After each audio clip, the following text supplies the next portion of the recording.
Bienvenidos al primer programa de Atica Podcast, un programa de arqueología e historia antigua.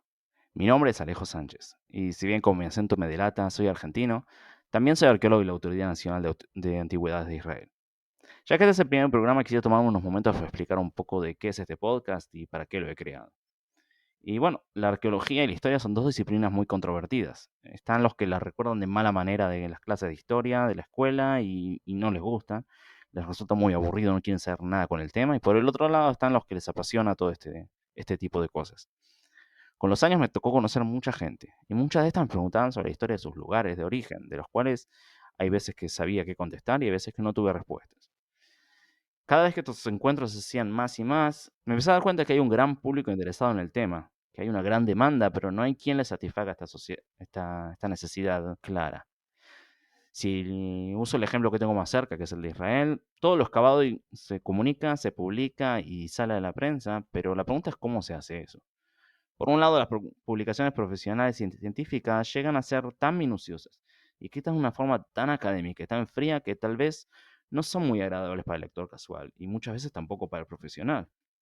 Por otro lado, existen las publicaciones en periódicos, en diarios o en redes sociales que publican muy resumidamente lo que pasa, a veces con errores y muchas veces son publicadas de forma muy particular. Por ejemplo, acá en Israel, en la festividad de Pesaj, en la Pascua judía, se celebra la salida de Egipto.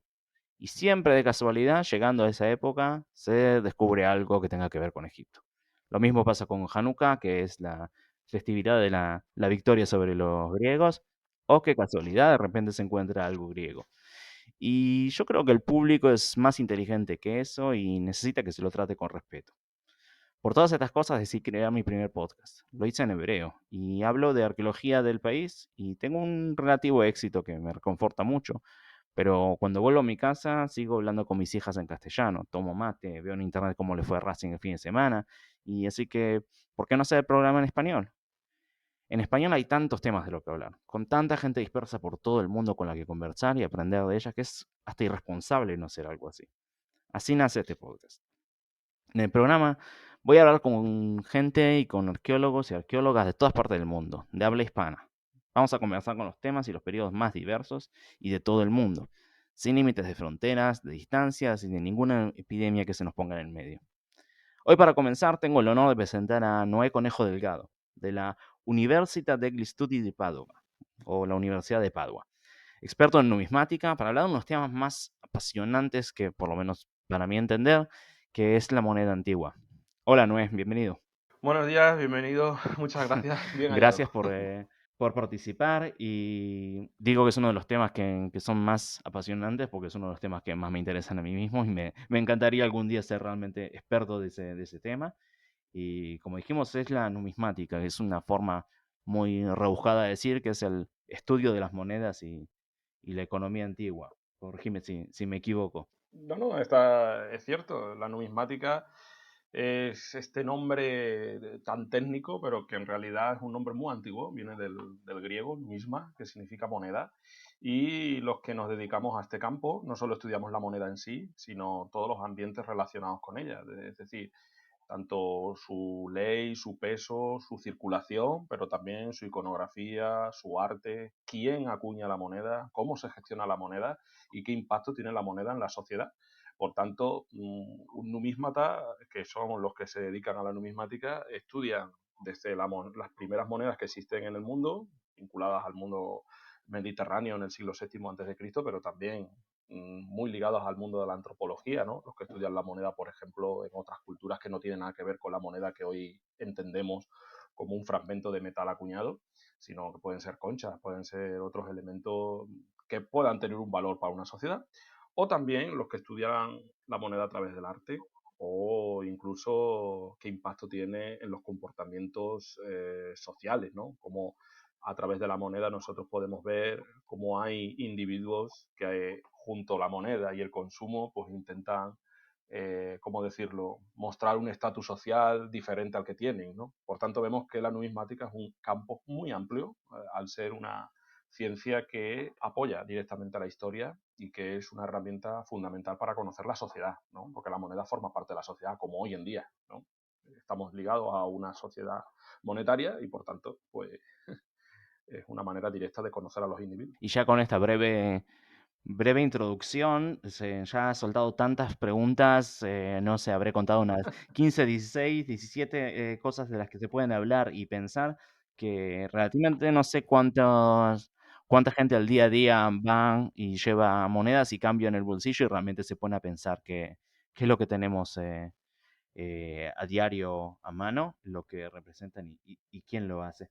Y bueno, hablaste de las distintas formas de la moneda y del pago, de las transacciones, y ya que empezamos por eso, es lógico hablar por el comienzo. Si bien más que nada vamos a hablar de Europa, vamos a hablar de la época clásica, más que nada del Imperio Romano, un poco de los herederos de Bizancio y de Roma, tal vez un poco atrás de Grecia y toda esa época, pero salir un poco del contexto ese sería interesante empezar a hablar del comienzo. Y qué es lo que tenemos antes de empezar a usar la moneda como tal. Si puedes contarme de dónde nace la necesidad de sacar una moneda y dónde comienza, de qué manera. Bueno, pues el ser humano siempre ha tenido la necesidad de contar. Eso es una habitud que tenemos desde bien pequeños. Siempre utilizamos las propias manos para contabilizar lo que nos rodea, ¿no? De ahí salen los primeros sistemas de medida, de peso y de económico. De hecho, el sistema sesagesimal, que todo el mundo conoce porque es el que rige nuestro tiempo, surge en Babilonia y surge principalmente con los dedos de la mano, ¿no? Tenemos 5 dedos de la mano, entonces estos sumerios lo primero que hacen es contar las falanges que tenemos, ¿no? Son 12 falanges, de ahí ya vienen docenas, 12 huevos, Sí. 12 litros de leche. Pero si nosotros multiplicamos 12 por 5, tenemos el número 60 y ya tenemos 60 segundos, 60 minutos, 60 días, 60 gramos, 60 no, que va a ser también un sistema, un patrón económico importante. Como digo, la necesidad de contabilizar hace que también se lleven a cabo una manera de traducir los valores, ¿no? En estas primeras sociedades en las que no existía todavía la moneda, por ejemplo, el ganado podía ser una unidad de valor, ¿no? Ellos sabían, por ejemplo, que una vaca equivalía a tantos kilos de trigo, para hacernos una idea. Y esto va a ser una referencia bastante importante. De hecho, para los romanos incluso, antes de que acuñaran su propia moneda, la cabeza de ganado va a ser su valor de referencia. De hecho, de ahí viene la palabra pecunia o pecunario, porque pecus significa ganado en Ujú. latín, ¿no?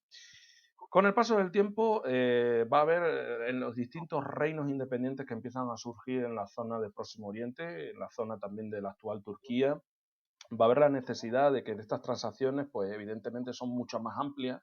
Se necesita llevar a cabo ¿cómo decirlo? Traducir unos valores muy grandes en un muy poco espacio, ¿no? Y entonces tenemos el protagonismo, hay que trasladarlo a una región muy pequeña de la actual Turquía, que sería el antiguo reino de Lidia, que es donde empiezan a surgir las primeras monedas, que son las que van a dar origen a la moneda que hoy conocemos en Occidente. Ese trozo de metal acuñado que por una autoridad que respalda que ese metal tiene un valor, que todo el mundo reconoce y que todo el mundo puede utilizar para trascambiar, ¿no? Un objeto por otro, con ese valor añadido. Entonces, estamos en este reino de Lidia, en el siglo VII a.C., donde se dan cuenta de que en uno de sus ríos, cuando digamos que se produce el estío en verano, es decir, cuando baja el nivel del agua, este río proporciona unos metales muy interesantes, que se llama el electrón, que es una fusión natural del oro y la plata, y es en este reino de Lidia donde empiezan a utilizar pequeños bolitas de este metal y se le empieza a dar un sello. Es decir, la autoridad, ¿no? Este rey de Lidia, que según la tradición mitológica va a ser el rey Midas, va a acuñar esta moneda, va a acuñar estos trozos de electrón con un sello para decirle a los usuarios, oye, cuidado, este trozo de metal ha estado supervisado por la autoridad y es verdadero, se puede utilizar con toda confianza y es el que vamos a utilizar a partir de estos momentos para llevar a cabo las transacciones. Como es lógico, esto pues, va a generar un rechazo, ¿no? La mayor parte de la gente está habituada a llevar a cabo sus transacciones, pues tomando sus unidades de referencia, que puede ser la cabeza de ganado, determinados elementos, por ejemplo, como el trigo, la cebada, y con el paso del tiempo pues se van a dar cuenta de que finalmente si quieren llevar a cabo transacciones económicas con todo el mundo van a tener que aceptar la moneda. Este rechazo ha pasado siempre, ha pasado siempre. Por ejemplo, si nos retornamos al siglo XIX, cuando empieza a utilizarse el papel moneda, el billete. No toda la gente estaba habituada a utilizar el billete. ¿Por qué? Porque la gente estaba acostumbrada a utilizar la moneda de oro, de plata y de bronce. Y cuando a una persona mayor de 1850 llega un banquero y le dice, no, a partir de ahora no vamos a utilizar la moneda de plata, sino que vamos a utilizar este trozo de papel que equivale a todas esas monedas de plata. La gente dice que no, lógicamente, ¿no? Pero con el paso del tiempo no les queda otra que aceptarse. Lo mismo va a suceder en época contemporánea. Yo me acuerdo cuando entró, por ejemplo, el euro, ¿no? La moneda de la Unión Europea, que las personas mayores tenían cierto rechazo a esa nueva moneda porque los billetes tenían unos colores muy diferentes a los de la otra moneda.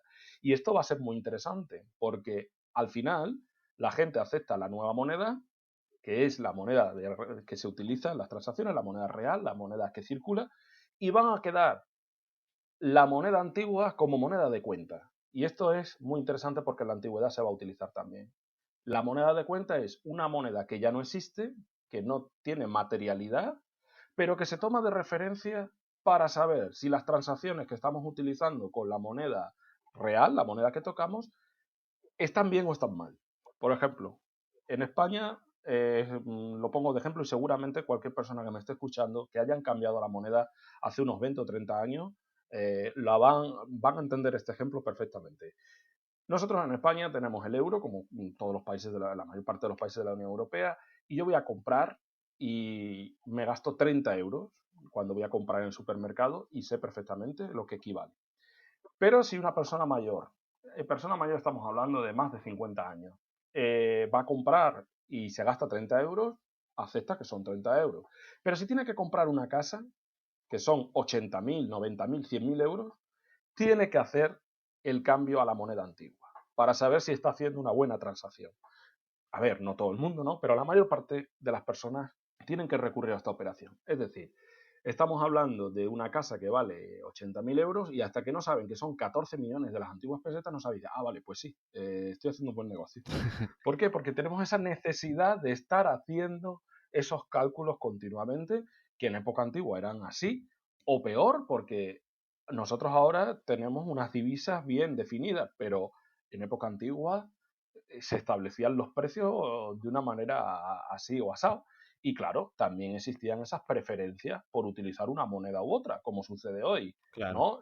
Hoy, si nosotros queremos hacer una transacción económica en nuestra Unión Europea, utilizamos el euro. Pero si salimos de la Unión Europea y nos dicen, oye, ¿va a pagar en moneda local o en euro? Y dices, si pago en euro, me va a salir más caro, porque la moneda local de este país, por ejemplo, yo que sé, un país de Asia que tenga una moneda baja o de África, venga, pago en moneda local. Pero el que está allí dice, no, espero que me pague en moneda de euro, porque así gano mucho más al cambio, ¿no? Por tanto, esas transacciones siguen estando vigentes y es algo muy interesante, porque la gente se cree que los que estudiamos Y monedas. si empezamos a analizar el Brexit, que es algo bien actual, ya ahí nos volvemos Claro locos. que sí, claro que sí, porque evidentemente la gente ha aprovechado el Brexit para lucrarse, sobre todo con el comercio de la moneda. Cuando se produjo el Brexit, su divisa bajó muchísimo y muchísima gente aprovechó para comprar en Inglaterra todo lo que podía, porque evidentemente estaba a un cambio muy favorable con respecto al euro, ¿no? Esto pasa siempre, siempre, como también pasa entre el dólar y el euro, que siempre son las dos monedas que están ahí. Pero recordemos a nuestros oyentes que siempre se habla en dólar y en euro como las monedas más potentes, pero no son las monedas más potentes del mundo. Las monedas más potentes se encuentran en los estados cataríes, por ejemplo, o en la zona de Emiratos Árabes, o incluso la propia Jordania tiene monedas mucho más potentes que el propio dólar, la libra esterlina o el euro. Lo que pasa es que, claro, evidentemente son monedas que no se encuentran dentro de los mercados nacionales porque no la comparten tantos países, pero esto es algo que le suele llamar muchísima la atención a la gente cuando a lo mejor va pues al sultanato de Omán y tienen que cambiar moneda y dicen, vaya, me esperaba un cambio mejor. Y dice, no, no, perdona, es que eh, la divisa de este país es 4 veces más potente que el euro, lo que pasa es que la gente no lo sabe. Y entonces pues estamos en esos Claro. cambios que también sucedía ya aprovechando en el mundo, por ejemplo, del Mediterráneo, ¿no? Cuando ya esta moneda, volviendo ya al reino de Lidia, ya todas estas ciudades-estado empiezan a adoptar la moneda con el paso del tiempo y ya estamos hablando ya del siglo quinto, la moneda ya está circulando con gran asiduidad por todo lo que hoy sería el Mediterráneo oriental, ¿no? Los territorios actuales de Grecia, Turquía y todos los países de el Líbano, Siria, la antigua Palestina, ¿no? Que ocupaba gran parte de todos esos territorios. Esta moneda, evidentemente, va a tener distintos patrones. ¿A qué nos referimos con patrones? ¿No?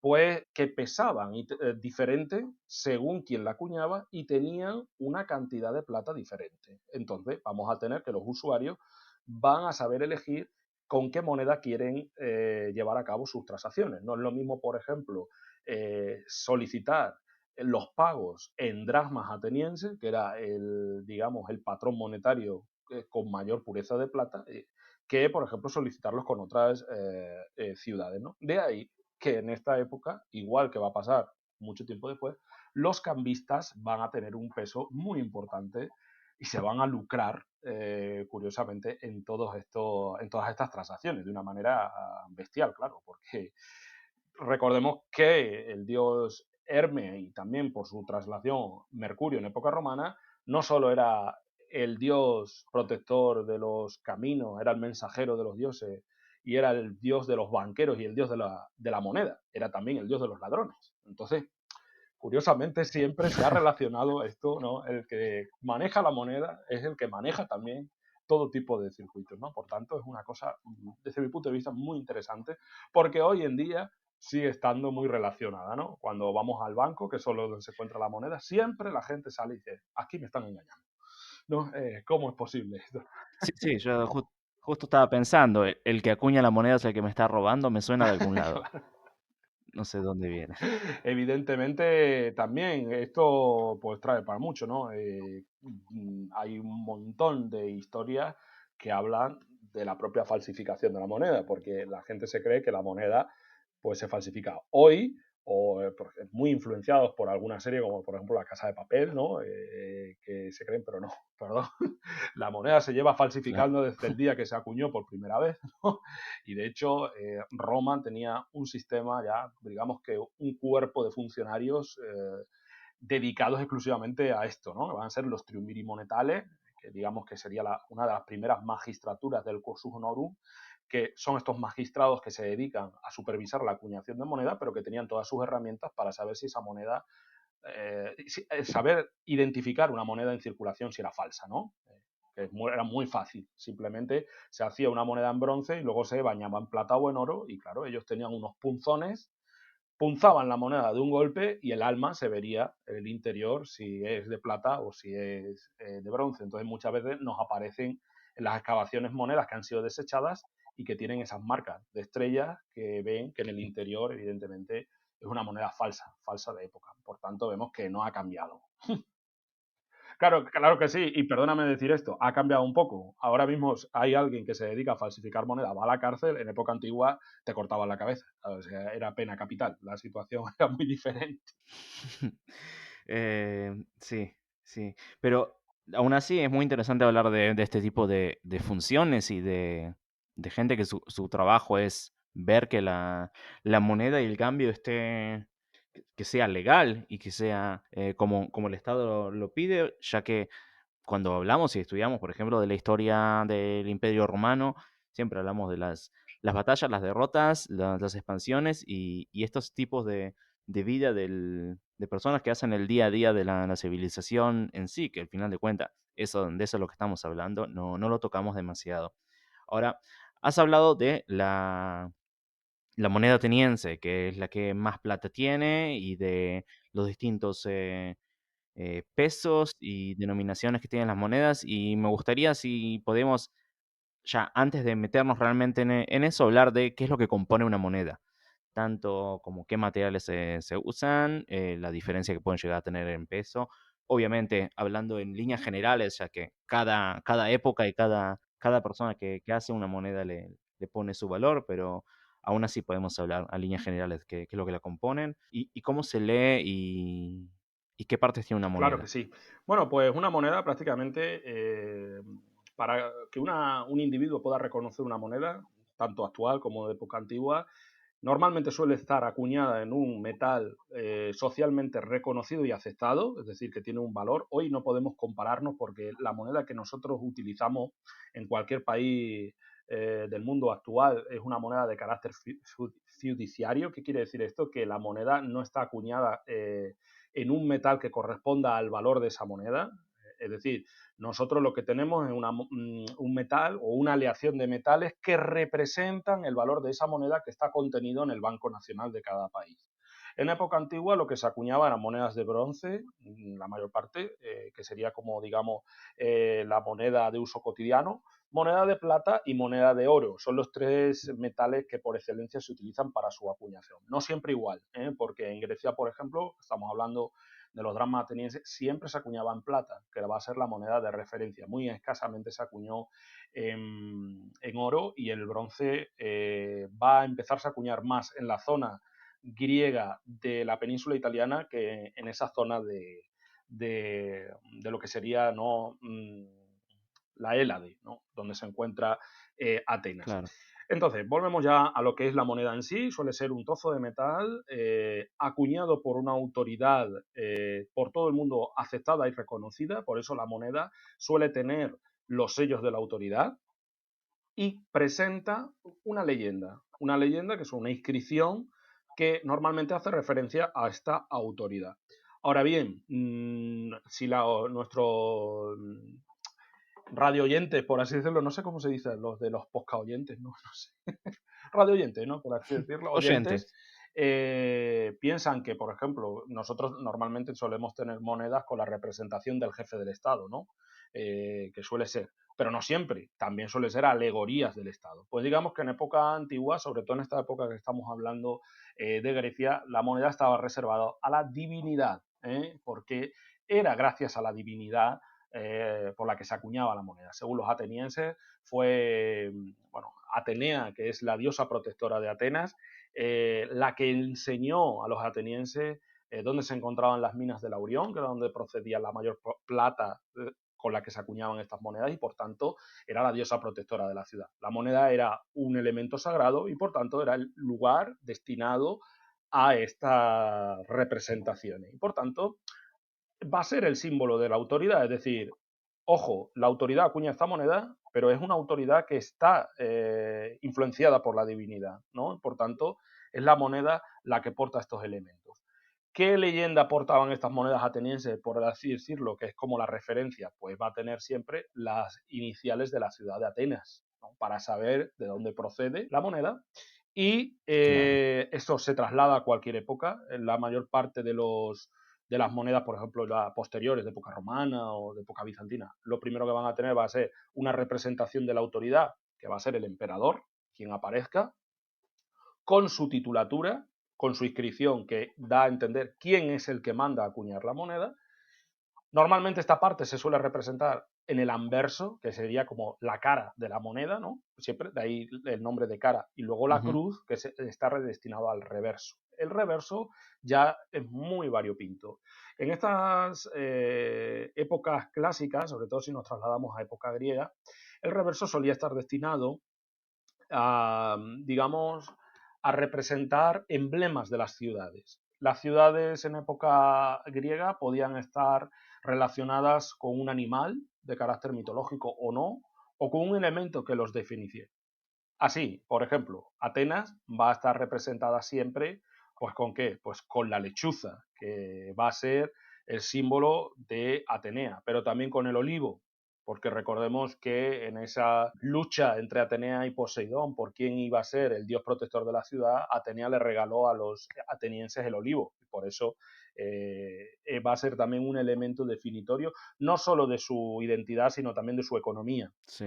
Pero si nosotros hacemos una mirada por el Egeo, vemos que cada ciudad-estado va a tener un elemento representativo.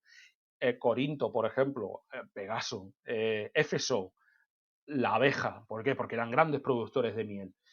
¿Esto qué hacía? Que también cualquier persona que cogiera una moneda, de todas las que estaban en circulación por el Egeo, sin saber leer la inscripción, sabía perfectamente de dónde procedía la moneda.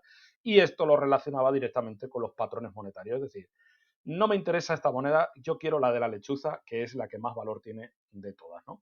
Por tanto, vemos que era algo complejo, por así decirlo, pero que todo el mundo sabía, aunque no, la gente no supiera leer, ¿no? Es como hoy en día, estoy completamente apuesto que una persona no sabe leer y sabe perfectamente que tiene en sus manos un dólar y sabe que tantos dólares son más que otro tipo de moneda, porque es algo independiente de nuestra educación. Y no por nada, todos los logotipos de las grandes empresas multinacionales son tan conocidos y muchas veces ni siquiera hasta tienen nada escrito, Efectivamente, simplemente el logo y el símbolo, ya la gente sin saber leer sabe que acá se come la mejor hamburguesa o que este es el teléfono más efectivamente. top. ¿Cómo se estudia, por tanto, la moneda? Volviendo al hilo, pues muy fácil. Primero tenemos que identificar los tipos del anverso y del reverso y la leyenda. Y nosotros, gracias a la leyenda, pues ya sabemos ubicarlo. ¿Por qué? Porque evidentemente, como en parte de la leyenda del anverso ya nos habla de quién emite la moneda, pues sabemos perfectamente ubicar esa persona cronológicamente. Por tanto, si nosotros nos encontramos una moneda en la que aparece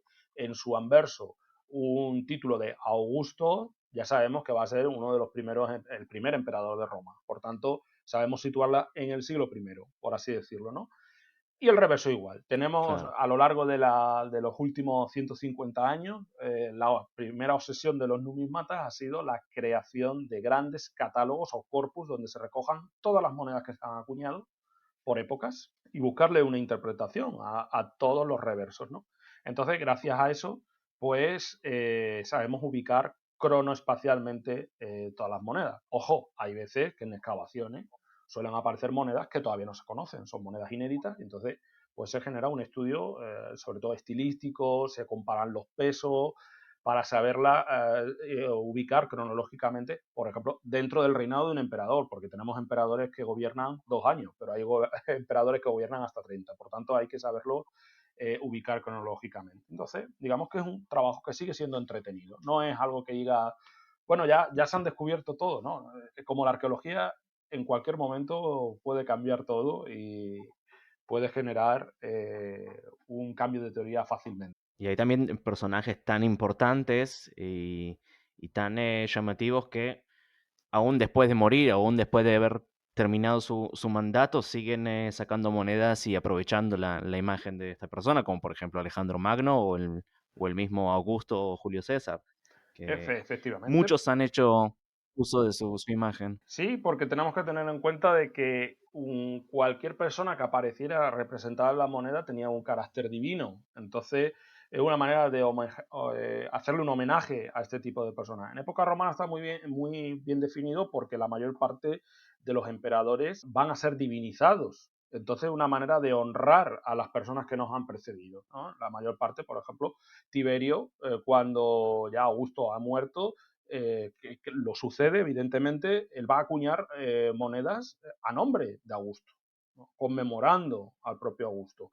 Entonces es algo que va a estar muy habitual Claro, y como también digo, no solo van a acuñarse monedas recordando estos personajes, sino que también se va a utilizar esa imagen para asimilarse a esos personajes, ¿no? Entonces vamos a ver, sí, porque evidentemente es una manera muy buena de legitimar el poder y de darle un áurea, ¿no? De sagrado y tal, ¿no? No hace falta irse a la antigüedad. Napoleón Bonaparte va a tomar de influencia la moneda romana para representarse como un emperador en sus propias monedas. Estamos hablando del siglo ujú, XIX, ¿no? O incluso muchísimas dinastías van a utilizar dinastías de época moderna y de época contemporánea van a utilizar esa iconografía antigua para, digamos, legitimar su poder, ¿no? Es decir, perdona, yo vengo tocado desde la antigüedad para estar aquí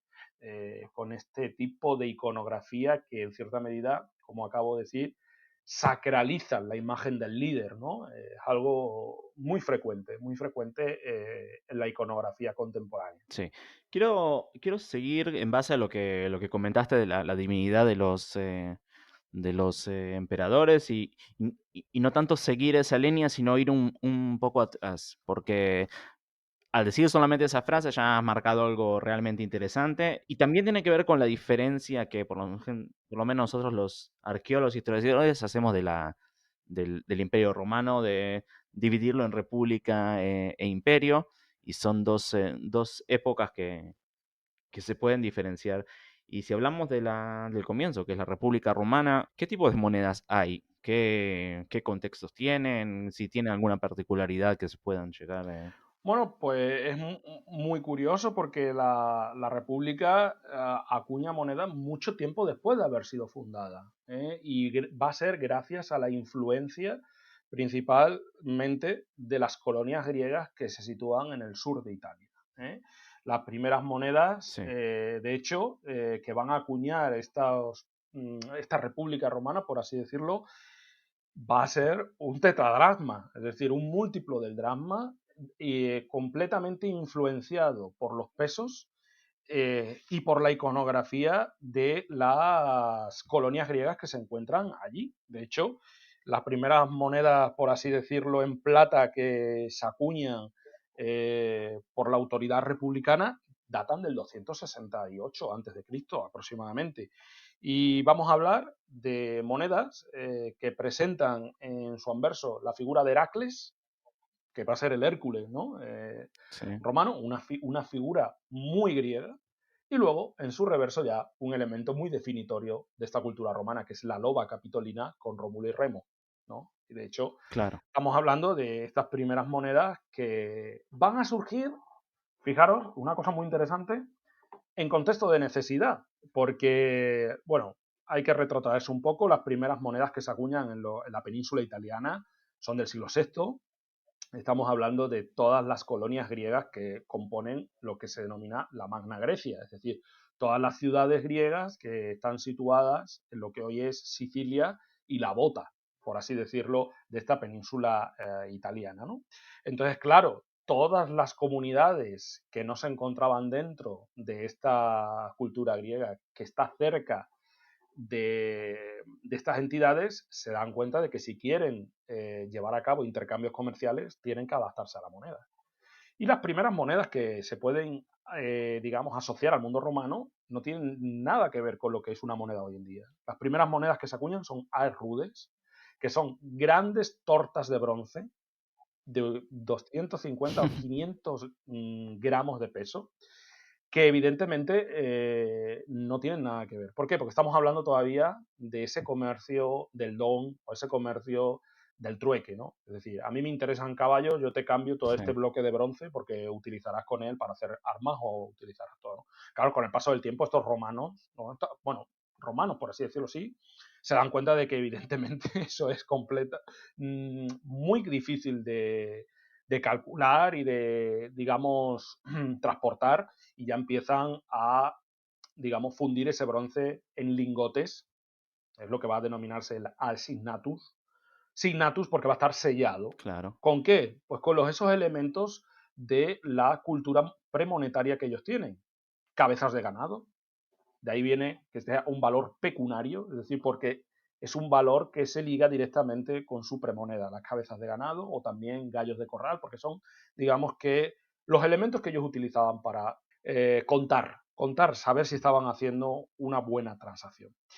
Bueno, ya con el paso del tiempo esa moneda ya se empiezan a utilizar formas más monetarias, ¿no? Ya llegan a tener 40 gramos, que ya es un peso muy grande para llevarlo en el bolsillo, pero ya tiene forma más de moneda que antes esos grandes lingotes, un lingote que podía pesar hasta 2 kilos, ¿no? Y es entonces cuando Roma empieza a expandirse y ya esa moneda que acabo de comentar, ese tetradracma o didracma que empiezan a acuñar esos romanos a partir del 268, pues empieza ya a tener otro carácter más monetario, más identitario, y es ya en el contexto de la Primera Guerra Púnica cuando acuñan una moneda ya de referencia ya prácticamente romana que va a denominarse el quadrigatus. que va a ser una moneda de plata. Estamos hablando de 6 gramos y casi 7 gramos de plata, una moneda muy pesada. Sí. Y este quadrigatus se denomina así porque en el reverso aparece una cuadriga, es decir, un carro tirado por 4 caballos que está comandado por Júpiter con un gran fulmen o haz de rayos y está dirigido por una victoria. Pero ojo, en el reverso aparece un elemento muy representativo de la cultura romana, que es el dios Jano Bifronte, ¿no? El dios Jano es un dios muy romano, de hecho no tiene su referencia en el mundo griego. Es el dios del principio y del fin, es el dios que abre las puertas. Por eso los romanos se encomendaban a él por una sencilla razón, y es que según su tradición, cuando los sabinos quisieron invadir el Capitolio, en esa historia del rastro de las Sabinas, ¿no? Cuando se empiezan a configurar ese lacio, el dios Jano se hace presente y puso a hervir agua en torno a los propios sabinos e impidió que los sabinos conquistaran el Capitolio. Por tanto, los romanos consideraban que el dios Jano era el dios que había que invocar cuando había una guerra. Y como es el dios de las puertas y el dios del principio y el dios del final, su templo siempre tenía las puertas abiertas cuando Roma estaba en guerra. Y por tanto, era una manera de decir, Jano, sal a favor de nosotros en esta guerra. Cuando Roma se encontraba en paz, su templo se cerraba. Y por tanto, va a ser un elemento representativo de estas primeras monedas, porque es una manera de invocar a la divinidad en esa guerra. Es decir, te recordamos, divinidad, que estamos de tu parte y que tenemos que luchar a favor de los romanos, por favor, acuérdate de nosotros. Y por tanto, una manera de representar, ya estamos hablando en la moneda, no solo de representar la divinidad, sino de transmitir un gran mensaje, que es el de decir, cuidado a sus adversarios.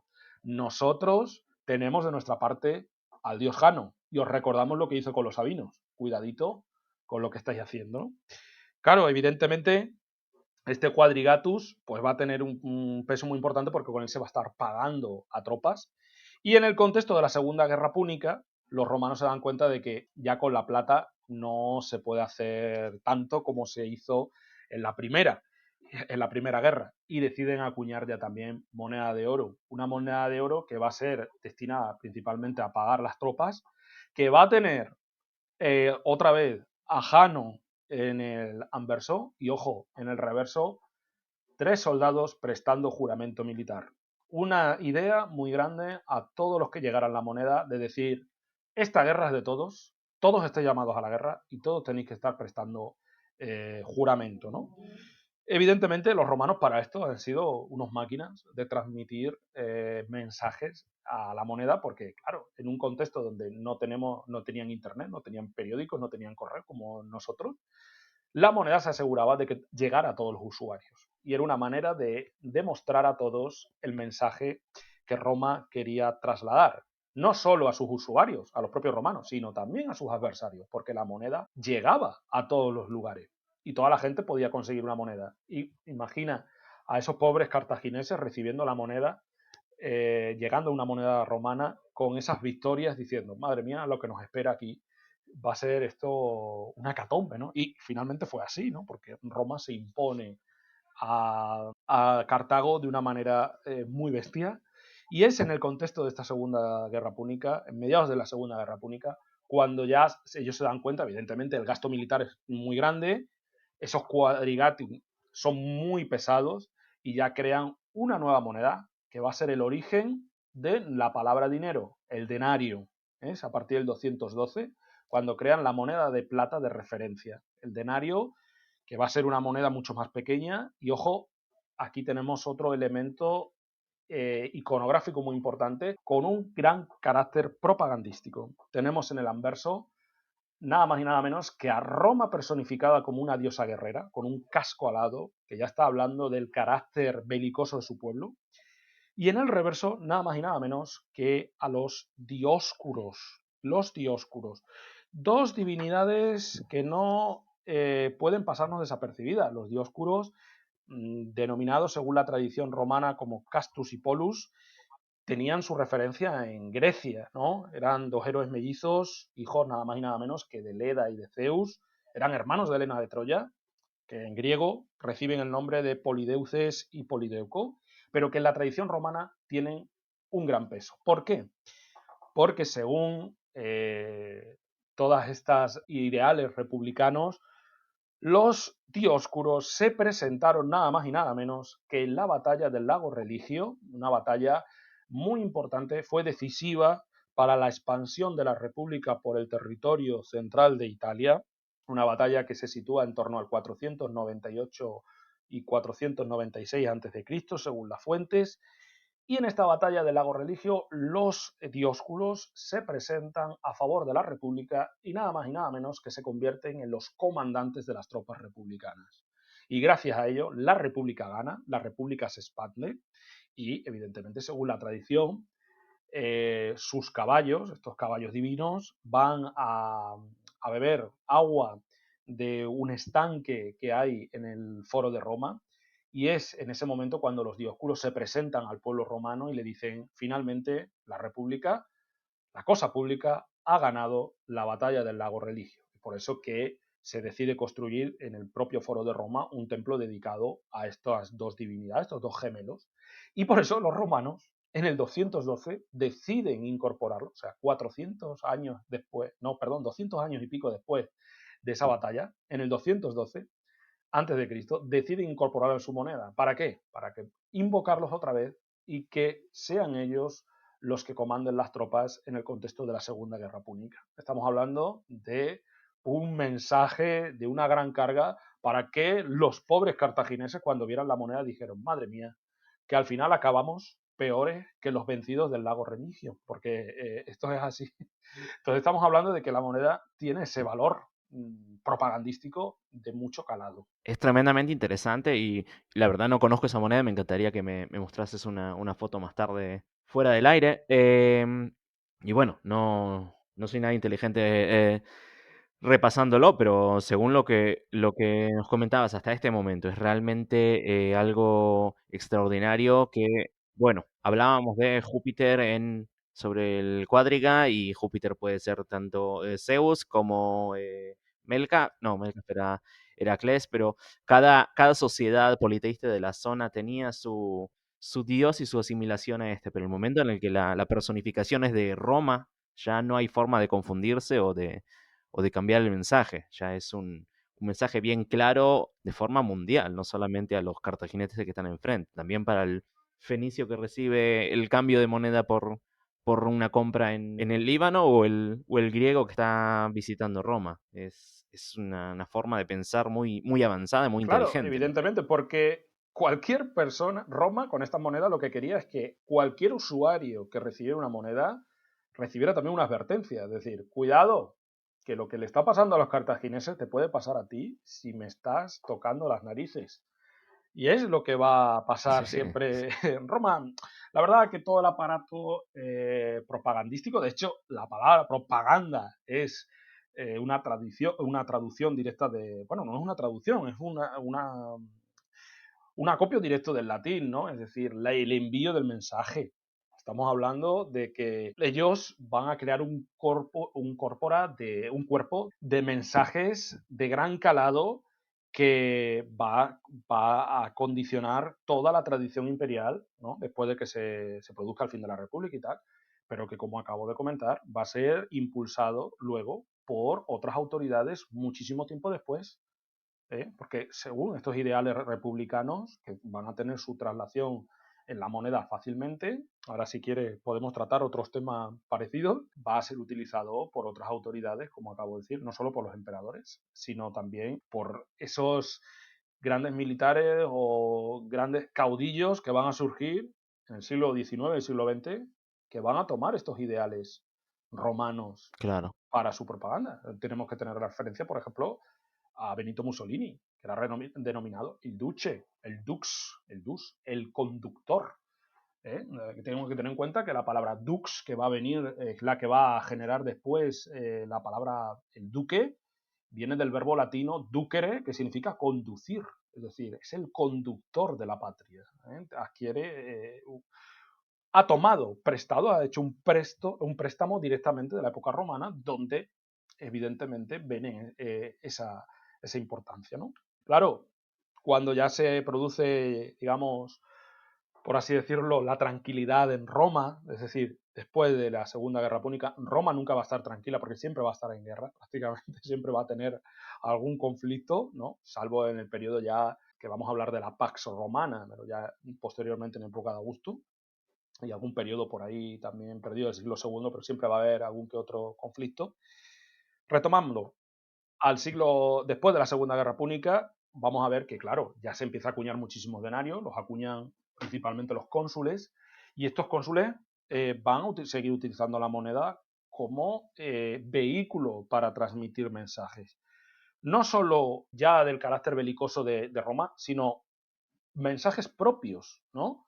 Estamos hablando, por ejemplo, de cónsules que a través de la moneda quieren vanagloriarse de su pasado, recordando, por ejemplo, las gestas de algún antepasado suyo, ¿no? Tenemos, por ejemplo, la figura de Lucio Aemilius Paulus Lepidus, que va a ser cónsul en el año 50, creo, no me acuerdo bien, pero por ahí, vamos a ponerlo en la primera mitad del siglo I antes de Cristo. Bueno, pues este señor en el 62 antes de Cristo emite una moneda que nada más y nada menos sirve para conmemorar las gestas que hizo un antepasado suyo 100 años antes, ¿no? En concreto, para conmemorar la victoria de Lucio Emilio Paulus Macedonius sobre el rey Perseo, rey de Macedonia, en el año 168 a.C. O sea, estamos hablando de una manera de decir, Ujú. acuño esta moneda para decirle a todo el mundo que soy cónsul y que procedo de una estirpe de gran peso militar. Así que si eso lo hizo mi antepasado, imaginad lo que puedo hacer yo, ¿no? O incluso para Claro. vanagloriarse de sus propias victorias, ¿no? En tiempos incluso del consulado de Marco Aemilius Scaurus, se va a acuñar una moneda en su propio nombre donde él se hace, eh, ¿cómo decirlo? Donde quiere hacer partícipe al pueblo romano que gracias a él se produjo el vasallaje de Aretas III, que fue nada más y nada menos que un rey de Nabatea. ¿Mm? Entonces, es una manera también de decirle al pueblo romano, que soy cónsul, pero que tengo mis méritos para hacerlo. He conseguido, ¿no? Hacer esto. Claro, claro. Y seguro que también los que por su propia característica no tengan esos mismos méritos o no hayan hecho nada realmente importante, entre comillas, usar el bagaje dinástico para decir, justificar por qué están aquí. Efectivamente, efectivamente. O incluso ligarse a héroes de la antigüedad o divinidades, ¿no? El propio Julio César va a acuñar en las monedas que él va a emitir a la diosa Venus, porque según la tradición, su gens, o sea, su familia, la familia Julia, procede directamente de la diosa Venus. Entonces, era una manera de decir, oye, que yo no soy cualquiera. O sea, que vengo de mi linaje es casi divino. Bueno, el mayor propagandista de la historia en estos momentos va a ser el propio Julio César, ¿no? Nos situamos prácticamente ya en la segunda mitad del siglo I antes de Cristo, cuando Julio César lleva a cabo la conquista de las Galias. Él va a ser el primero que va a utilizar la moneda para demostrar a todos que había conquistado la Galia y que nada más y nada menos, con todo el sudor que le hizo sufrir el propio Vercingetoris, ¿no? Caudillo de los galos, pues cuando se impone a los galos no hace otra cosa que acuñar una moneda con el propio Vercingetoris atado a un trofeo militar para recordarle a todo el mundo, oye, mirad lo que he hecho y así os demuestro la valía que tengo como comandante militar, ¿no?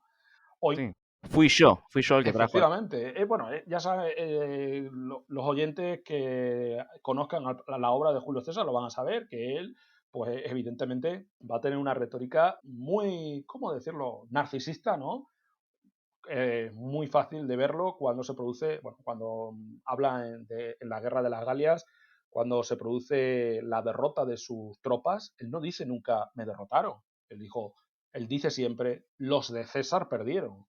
Pero cuando se producía cualquier victoria a su nombre, decía, César venció, ¿no? Y entonces eso Claro, lo vamos a ver también en la moneda muy claramente. Y de hecho, nada más y nada menos, cuando se produce la guerra civil contra Pompeyo, él acuña una moneda donde se representa como un elefante pisoteando una serpiente.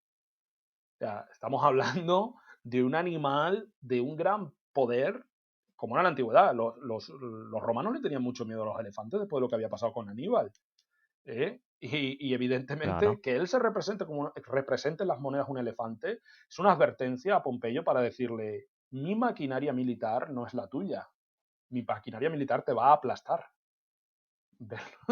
Creo que debes tenerlo en Sí, sí, sí. cuenta, ¿no? Entonces estamos hablando de un pensamiento muy bien trabajado, ¿no? Tal es el caso que Julio César, cuando ya se declara dictador, no hace una cosa, nada más y nada menos, que ser el primero que se representa personalmente en las monedas. Algo que va a ser considerado una ofensa, porque la moneda estaba destinada a la divinidad y él va a aparecer, ¿no? Bueno, hay muchas teorías que dicen que a lo mejor no es él, pero una figura velada, ¿no? Es decir, cubierta su cabeza con un velo con su nombre. Entonces estamos hablando de que se Claro. representa, fijaros hasta dónde llega su poder propagandístico y esto evidentemente pues, va a sentar las bases para que después su propio hijo adoptivo, ¿no? Octavio, pues acabe representándose también en las monedas, ¿no? Como posteriormente ya va a ser el primer emperador de Roma. Antes de pasar a Octavio y Octaviano y seguir con la cronología, este es un tema que realmente no lo conozco y me suben las preguntas ahora que lo decís. La época de Julio César y el triunvirato es una época de mucha inestabilidad política y no por nada es tan interesante por todas las tramas secretistas y golpistas que podrían haber en esa época. Y hablamos de César y su capacidad de hacer una buena propaganda. ¿Qué pasa con el resto? ¿Qué pasa con los demás partes del triunvirato que quedaban en Roma? ¿Cómo son sus monedas? Si hay algo en especial que comentar de esa Bueno, época. pues ellos también van a hacer sus representaciones, es decir, no van a llegar a la arrogancia de César, pero sí van a tener representaciones en las que estén evidentemente presentes tipos de carácter belicoso. Esto, pero siempre auspiciados por la divinidad, algo diferente, ¿no? En el caso de César sí es cierto que él tiene una variedad de tipos mucho más diversa, porque claro, él llega a tener en la propia guerra civil, pues crea una propia ceca móvil para pagar a sus tropas. Es decir, la ceca es el lugar donde se acuñan las Ujú. monedas, una palabra eh, árabe, pero que también se llama taller monetario. Y entonces estamos hablando de que él va a ir acompañado de ese equipo que le va a estar acuñando moneda para pagar las tropas. Por tanto, estamos hablando de que va a tener unos tipos monetarios diversos porque va a poder tener más representación. Los otros estaban sujetos al Senado. Recordemos que César se va a enfrentar al Senado, que es el que le dice no entres en Roma sin licenciar las tropas, porque si no va a ser declarado una guerra, va a declararnos la guerra. Y él es cuando en ese momento dice, bueno, la guerra ya está, ya está la suerte echada, ¿no? Al día ya está, ¿eh? Cuando pasa el Rubicón. Pero sí es cierto que esta idea belicosa en las monedas no es solo de César, ya se había visto antes, ¿no?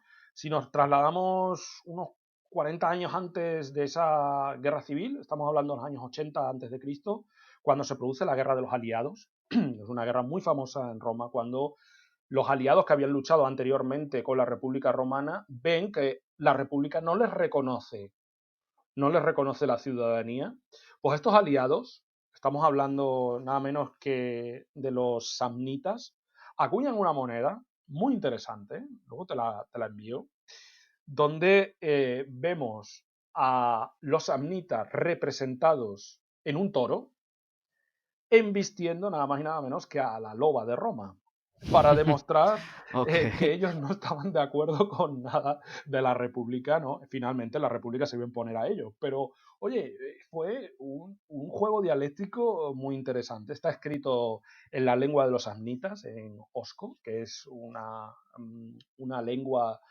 complicada hoy de interpretar, pero es curioso cómo ese toro está despeñando tranquilamente a la loba para decirle, oye, mira, después de todas las alianzas que hemos hecho con vosotros, nos negáis la ciudadanía, ¿no? Por tanto, vemos que lo que hace César no es tampoco una cosa nueva, sí, desde un punto de vista estilístico y iconográfico sí, pero ya lo habían hecho otros, ¿no?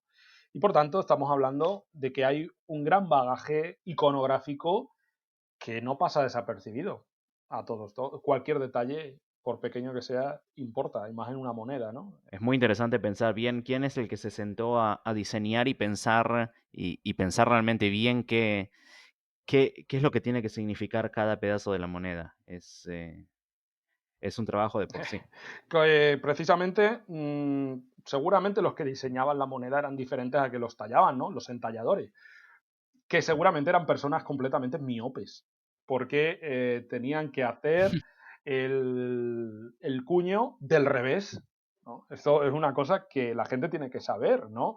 Vemos la moneda, pero hay que diseñarla del revés, hay que dibujarla del revés para que quede, hay que hacer el negativo, ¿no? Y evidentemente estas personas, hombre, seguramente utilizaban lupas hechas con cristal de roca pulido. Eso he sabido que se utilizaba así, pero yo me los imagino trabajando pues con sus herramientas en tipos monetarios muy pequeños, porque tenemos que tener en cuenta que estos denarios pues tendrían entre 1,8 y 2,10 centímetros de diámetro. Por tanto, hay que trabajar en unas dimensiones muy pequeñas para hacerlas de gran calidad, que son de gran calidad. Cualquier oyente que busque en internet un denario romano va a darse cuenta de que los tipos monetarios son maravillosos. Hay una calidad y una técnica muy importante. Y hacerlas una y otra vez porque se va gastando y se nota en las monedas cuando uno está gastado y hay que hacerlo de vuelta y seguir O cuando acuñando. salen algunas mal, porque hay veces que la moneda, evidentemente, hay que colocarla. ¿Cómo se fabrica una moneda? También es una cosa complicada, no es fácil. No es fácil de hacer una moneda. Todo el mundo se cree que la moneda se colocaba ahí en el cuño, y nada, se daba un golpe de martillo, el martillo que suele tener un peso de más de 12 kilos para darle el golpe certero. Pero ojo, porque la moneda, Claro. el fragmento de metal, que es lo que nosotros denominamos flan, antes de ser acuñado, debe ir caliente para recibir el impacto de ese cuño. Por tanto, Ujú. era un trabajo muy delicado que tenían que hacer la gente con muchísima destreza, porque incluso tenían que saber cuál era el peso exacto. Se acuñaba, se pesaba, se podía limar incluso por si acaso llevaban más peso de lo normal. Y la gente dice, bueno, limando tampoco creo que vayan a sacar tanto, sí, pero si limas 1 millón de denarios, pues algunos denarios sacas, ¿no? En polvo de plata, Claro. ¿no? Por tanto, estamos hablando de un trabajo complejo, no fácil, que estamos hablando de cuños que según los cálculos que han podido realizar algunos estudiosos, llegaron a producir 10.000 monedas, 10.000 golpes con un martillo. Algunos de ellos nos han llegado porque se han roto, se han desechado y han llegado.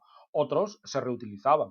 En algunas ocasiones se podía cambiar la inscripción, se reutilizaban, se refundían y eran utilizados. Pero también es un trabajo importante, ¿no? Calcular cuánta moneda se tenía que acuñar, ¿no?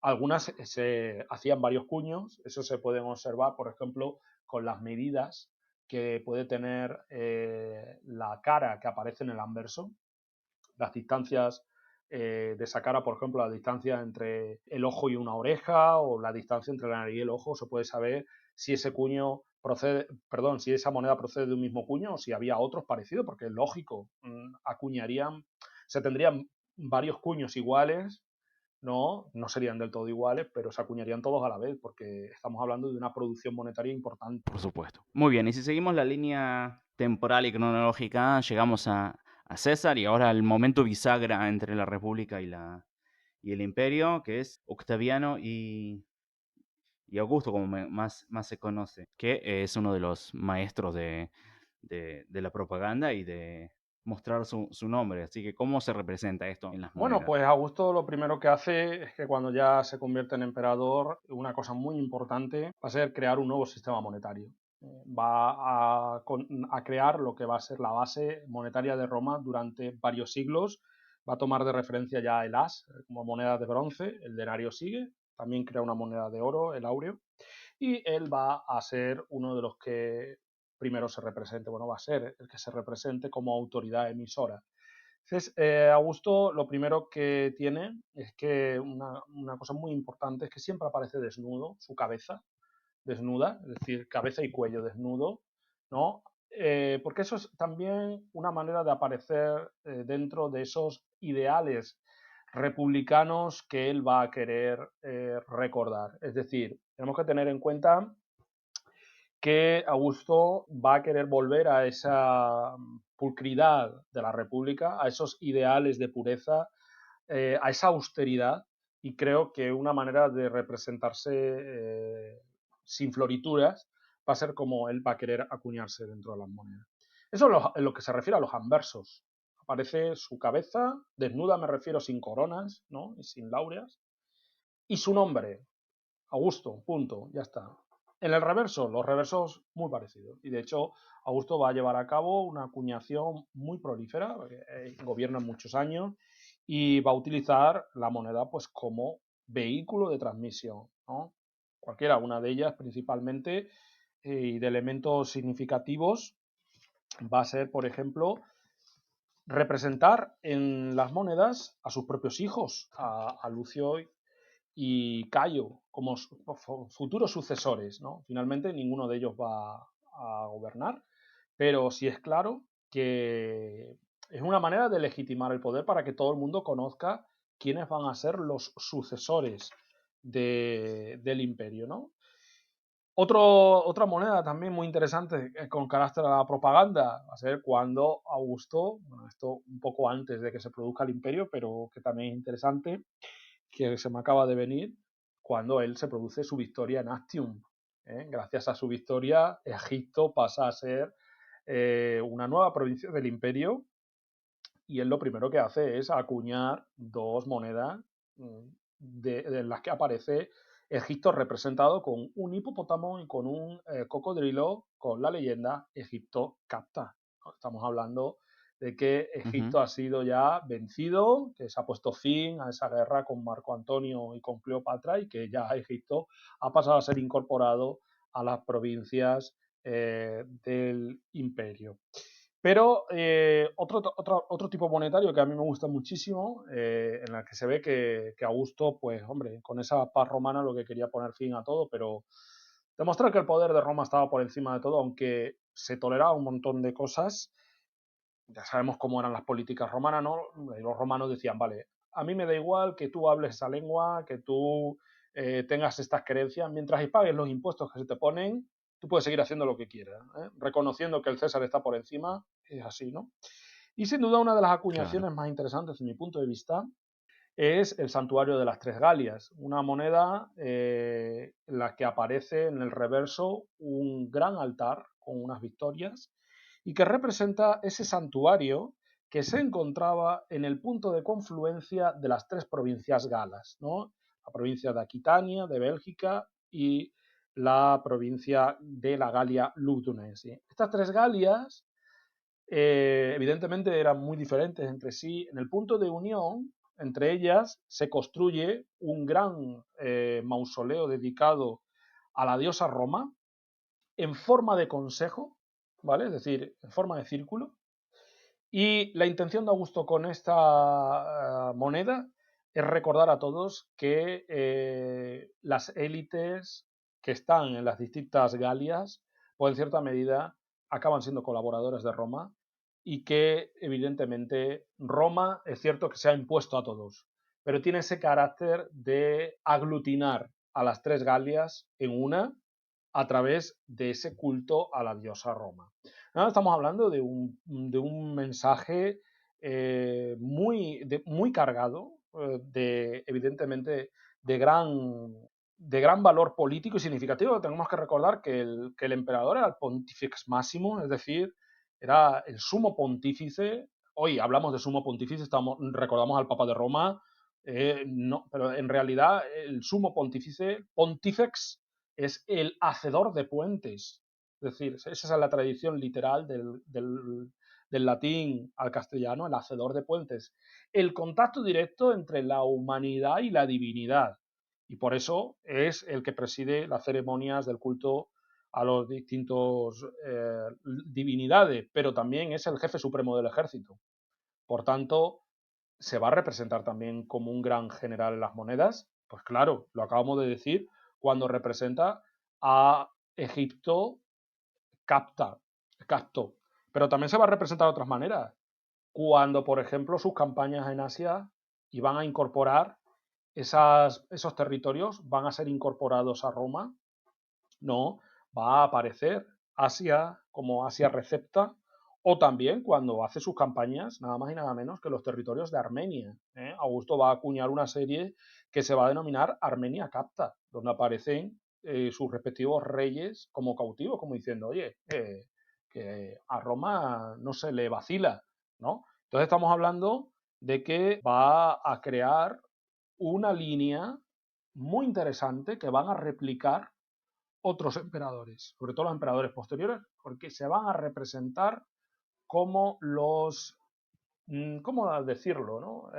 Como quien pisa el suelo conquistado. ¿no? Esto lo vamos a ver luego con la dinastía Sí. Flavia y también con los propios antoninos, ¿no? Pero sí es cierto que él va a ser el iniciador de esto, ¿no?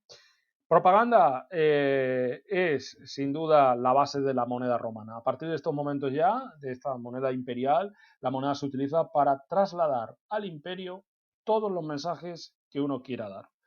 Por ejemplo, si nos vamos al gobierno de Nerón, Nerón lleva a cabo una gran reforma del puerto de Ostia, lo va a reconstruir prácticamente, y él va a ser el primero que lo va a dar a conocer a todo el imperio. ¿Cómo? A través de la moneda, acuñando en su reverso, ¿no? El gran puerto de Ostia reformado, para que toda la gente que le llegue esa moneda sepa que el emperador, como padre de la patria, también es el responsable de las grandes construcciones, ¿no?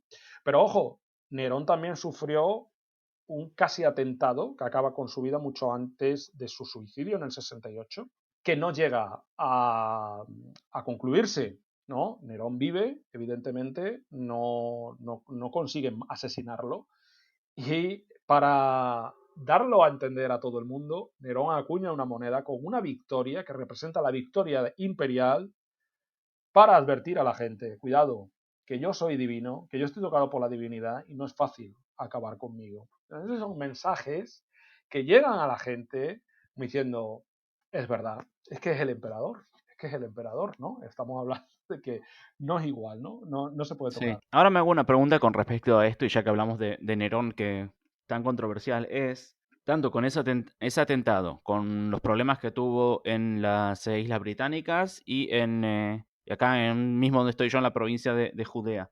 Hay mensajes como los que ya hemos hablado que se reparten por todo el imperio, por todos los territorios romanos. Y también, que eso ya lo hablaremos más tarde, hay monedas que se acuñan Uh localmente, -huh. bajo nombre del emperador. ¿Existen también mensajes locales para la población local de la zona de donde se acuñan esas Sí, sí, monedas? sí. Que no realmente sean relevantes al que está en la otra punta del Bueno, tenemos imperio. que tener en cuenta que cuando el imperio se empieza a expandir a partir de Augusto, ¿no? Hay un montón de territorios de nueva incorporación que necesitan moneda. Porque claro, si son territorios que forman parte de la nueva jurisdicción de Roma y Roma le dice a la gente que habita en estos territorios que tienen que pagar impuestos en moneda, esta gente te dice, bueno, ¿y con qué moneda si no tenemos moneda? Entonces, los emperadores van a dar privilegios, sobre todo a las nuevas ciudades, a las ciudades que ellos van a fundar, a esas colonias o a algunas que les van a conceder privilegios, el privilegio de acuñar moneda. Estas son estas monedas locales, ¿no? La mayor parte se van a desarrollar, pues tanto en época de Augusto y tal, tanto en Occidente como en Oriente, ¿no? Entonces, ¿qué mensaje tienen estas monedas? Bueno, pues tienen mensajes de carácter local o provincial. Estas monedas, como recordamos que hemos hablado sobre Grecia, estas monedas de época griega que utilizan elementos representativos de cada ciudad, pues lo mismo va a suceder en estas monedas, ¿no?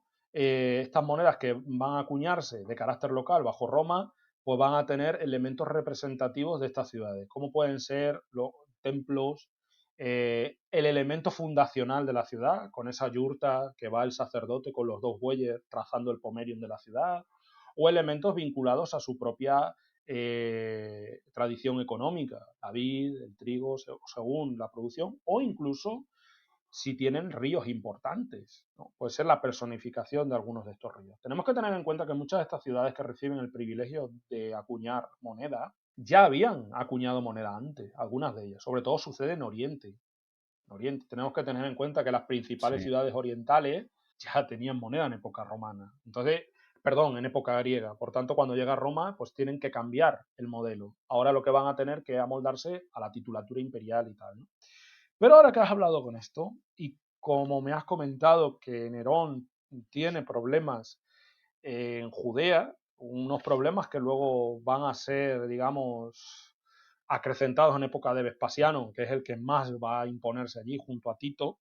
Tenemos que tener en cuenta que cuando se produce esa revuelta judía del año 70, que va a ser la más significativa para las fuentes romanas, ¿no? Cuando Tito se presenta, lleva a cabo, bueno, en ese periodo en el que Vespasiano y Tito llegan a Judea, vamos a tener que los propios habitantes de Judea van a acuñar monedas en contra de Roma, con proclamas revolucionarias contra el poder de Roma. Esto me parece muy interesante porque también es otra manera de propaganda, ¿no? De decir, nosotros tenemos nuestra propia moneda, pero utilizamos la moneda para transmitir nuestro mensaje de rechazo a Roma, ¿no?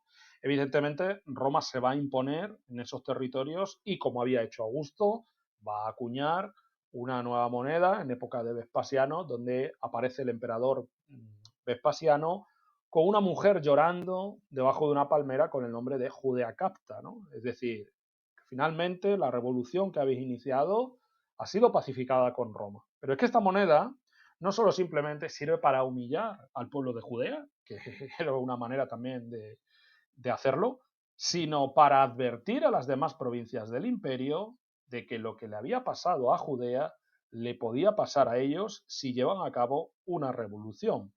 Y esto evidentemente pues es muy importante.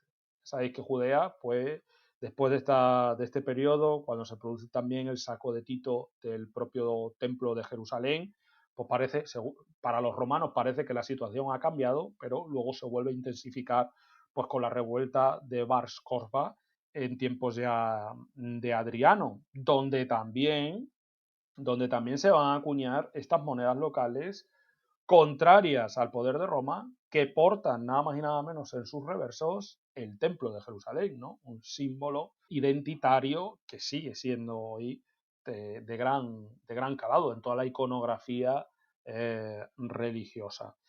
Lo mismo sucedía en otras áreas del imperio. La moneda, evidentemente, de carácter local, va a representar elementos definitorios de sus propios territorios y siempre hasta que se imponga la propia Roma, que va a ser la que va a decir, no, perdona, aquí hay un aparato propagandístico e iconográfico y si os salís de la línea, ¿vale? Pues simplemente estáis condenados a pena de muerte, porque es ir en contra de la voluntad del emperador, que se representa, recordemos en la moneda, como una divinidad. Atentar contra la moneda era Claro. atentar contra el emperador.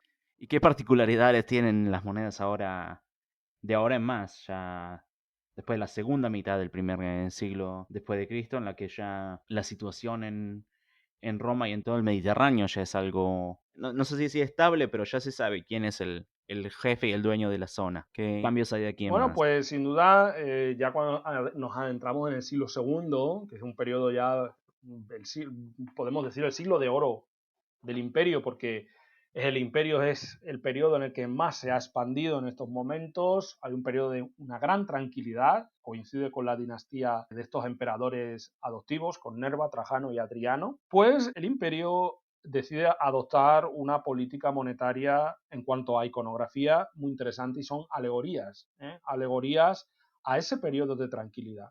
Vamos a tener monedas que representen nada más y nada menos que la tranquilitas, la tranquilidad. Siempre representadas como figuras femeninas, nada más y nada menos. A mí me encanta esa moneda porque es una mujer apoyada en una columna, como diciendo, está tranquilo, todo el mundo está tranquilo, no pasa nada, ¿no? La Leticia, ¿no? Que da el nombre a un nombre femenino hoy actualmente, pero que se traduce como la felicidad. Otras vamos a tener alegorías como la abundancia, la fertilidad, eso por ahí, pero también representaciones divinas, dioses que representan esas alegorías. Podemos utilizar monedas vinculadas a la fertilidad o a la abundancia, siempre aparece una figura femenina con un gran cuerno repleto de frutos, ¿no? También puede estar vinculada a la fertilidad, pero también esa representación puede ser de la diosa La Ceres, una cornucopia. diosa de la agricultura y de la diosa de los campos, ¿no? También van a tener cabida según los gustos de los emperadores y sus propios cultos, ¿no? Uno de los emperadores que más tipos monetarios va a acuñar, que más ricos, va a ser sin duda el emperador Adriano. Adriano puede considerarse uno de los mejores emperadores de Roma, sobre todo porque durante su reinado es el periodo más tranquilo. Ya sabemos que Adriano visita la mayor parte de las provincias del imperio en un gesto de, digamos, de simpatía, ¿no?, a todos los territorios. Bueno, pues Adriano va a utilizar estos viajes para acuñar su propia moneda, que conmemore estos viajes. Una primera parte que va a denominarse los Adventus, es decir, la llegada del emperador, y luego una representación de las provincias. Y esto es muy interesante, porque, por ejemplo, la península ibérica, Hispania, va a ser representada como una mujer tumbada sobre los Pirineos y con una Ujú. rama de olivo y con un conejo. ¿Por qué la rama de olivo y el conejo? Pues porque precisamente la mayor parte del aceite que se consumía en Roma procedía en este momento del sur de la península ibérica. Y el conejo porque los griegos llamaron a la península ibérica, a Hispania, Iberia, que sería la traducción de tierra de conejos. Pero tenemos otras representaciones, por ejemplo, Arabia representada como un camello, Egipto con el cocodrilo, la Galia como una mujer muy bien elevada, Judea también representada con los dátiles. ¿Por qué? Porque eran uno de los más famosos del imperio, ¿no? Entonces estamos hablando de un juego iconográfico de gran valor. Ojo, también acuña a la divinidad y Adriano va a ser uno de los emperadores que más acuñe en nombre de Neptuno. Y mucha gente se ha preguntado por qué Neptuno. Bueno, pues según las últimas investigaciones se muestra que como la mayor parte de estos viajes los hizo en barco, era una manera de devolverle el favor de que nunca había tenido ningún tipo de percance, ¿no? Entonces estamos hablando De de inconveniente un del mar. juego iconográfico bastante importante. También vamos a tener representaciones militares, ¿no? Adriano como gran general o llevando a cabo arengas militares o un elemento muy importante para el mundo romano, la representación de la anona. Es decir, ese pago anual que todos los romanos recibían en vino y en aceite, ¿no? Y que es una figura femenina que suele portar siempre trigo, pero que también suele estar acompañada de un modio. El modio era una de las medidas que utilizaban los romanos para contabilizar el aceite y el vino que le correspondían a cada ciudadano. Otra representación muy interesante que la van a utilizar también muchos emperadores de este periodo y también antes y después va a ser la representación de la diosa moneta. Sí, sí, la moneda era representada como un dios, más bien como una diosa, y era una de las advocaciones que tenía la diosa Juno. Juno es una diosa importante en el panteón romano, es la equivalente a Hera, era la hija de Saturno y de Ops, nada menos y nada menos que hermana de Júpiter y que había sido madre de Marte, Herculano y Minerva. Juno, entre otras de las adscripciones que tiene este nombre de moneta porque moneta viene de la palabra monere, que significa avisar. ¿Y por qué avisa? Bueno, pues porque según la tradición, en el 390 a.C., cuando se produce la invasión de los galos en la zona del Capitolio, los cisnes que estaban en el santuario de Juno alertaron a Marco Manlio Capitolino, que va a ser el que va a defender finalmente Roma. Por tanto, Juno va a estar ligado al mundo de la moneda por ser la que avisa y por ser la protectora de las riquezas del imperio. Y tal es el caso que en el templo de Juno Moneta es donde se va a encontrar el taller más importante de acuñación de Roma, porque es la diosa Juno la quien va a proteger esta acuñación, ¿no? Pensemos que está todo ligado. Entonces por eso más de uno cuando lo llaman del banco se pone a rezar, deben ir de ahí, me imagino.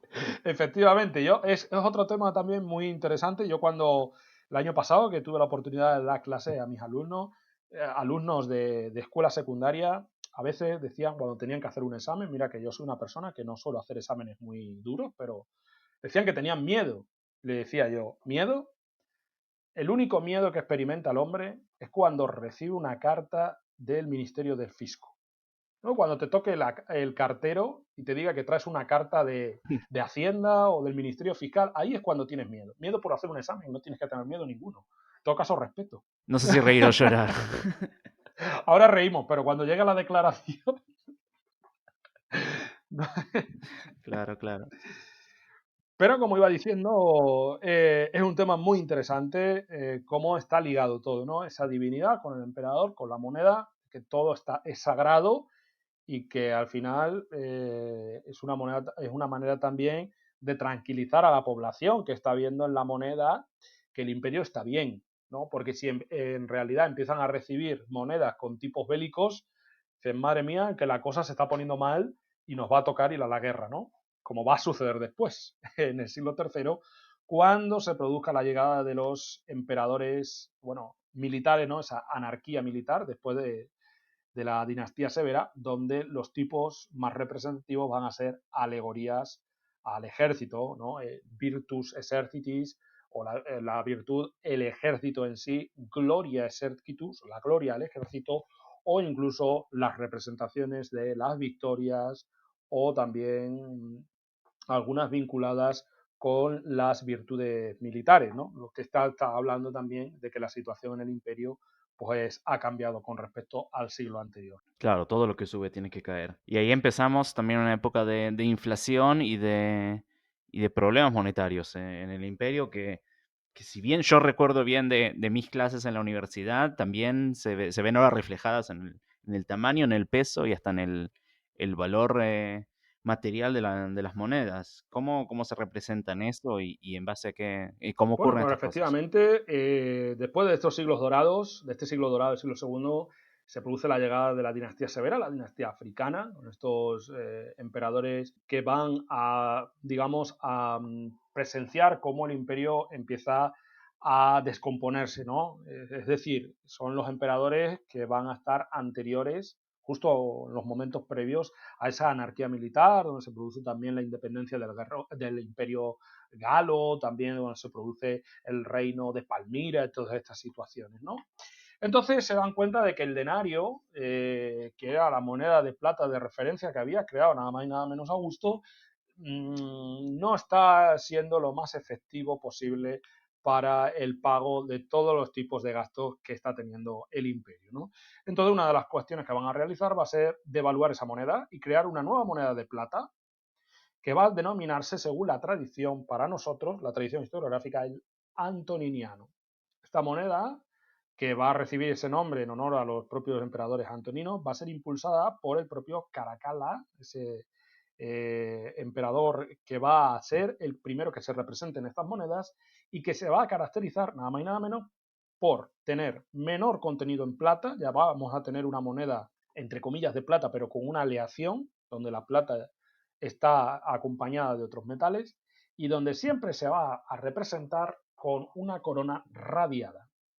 Anteriormente los emperadores también se habían representado con una corona radiada, sobre todo en el dupondio. El dupondio era un múltiplo del as, que equivalía a 2 ases, más o menos, según la época.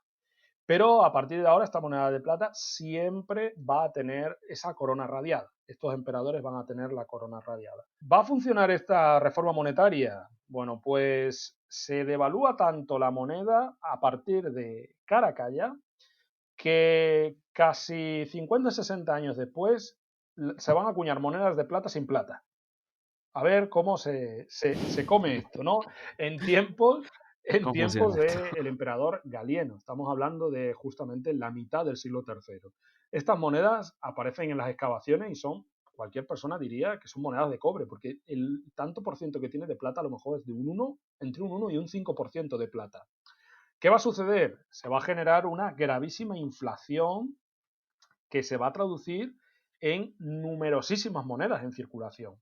Fijaros que anteriormente el imperio solo tenía una oficina en Roma o dos que acuñaba moneda. A partir de estos momentos va a tener 12. Por tanto, va a haber un volumen de moneda en emisión impresionante. También hay abiertas otras en Oriente, porque claro, el imperio es muy amplio y necesita de mucha moneda. ¿Cómo se representa Galieno en estas monedas? Pues se representa, como acabo de decir, radiado, pero Galieno, como acuña tantísima moneda, le da tiempo a crear un gran número de representaciones.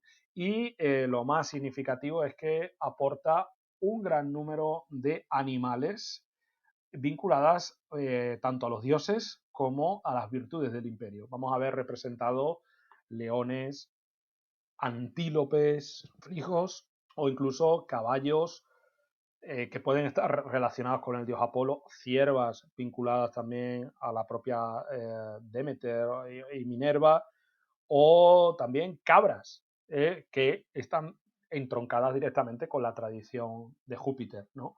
Entonces, vamos, que son unos ricos elementos iconográficos que van a generar un bagaje monetario muy importante. El único problema es que evidentemente hay muchísima moneda en circulación y eso se traduce en las excavaciones en una amplia cantidad de moneda depreciada, ¿no? Esto nos pasa hoy, sucede igual, ¿no? Por ejemplo, pongamos a los oyentes en situación, sobre todo los que tienen un sistema monetario en los que existen monedas de muy poco valor. Por ejemplo, el euro, tenemos el euro, monedas, tenemos divisores de 50 céntimos, 20, 10, 5, 2 y 1, ¿no? Imagínense que ahora mismo tenemos una sobrepoblación de monedas de 5 céntimos. La gente que hace, los deprecia, no los recoge, ¿no? Entonces, eso es lo que Claro. va a suceder en Roma. Se acuña esta moneda de plata, pero sin plata, que en el momento en el que los emperadores siguientes a Galieno, como va a ser Aureliano, deciden acuñar una moneda con mayor cantidad de plata para acabar con ese problema de inflación, la gente, ¿qué va a hacer? Va a coger esa nueva moneda, la va a guardar para atesorarla y va a seguir utilizando la moneda que no tiene plata. Porque dice, mejor lo bueno conocido que lo malo por conocer.